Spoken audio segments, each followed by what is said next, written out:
Qanday gapirsangiz, tinglovchi siz berayotgan ma'lumotni qiymatini his qiladi.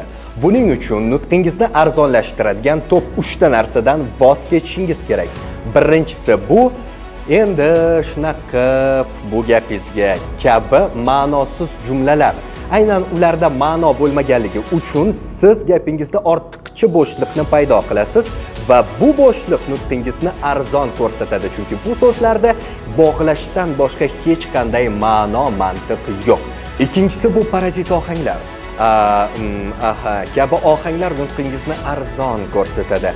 Hattoki bu ohanglar so'zlar bo'g'inlarida ishlatilsa ham baribir arzonlikni ko'rsatadi. Misol uchun, agar endi mana kabi cho'zilishlar tinglovchini vaqtini oladi va bu vaqt sizning nutqingizni qiymatsizlantirilishiga olib keladi.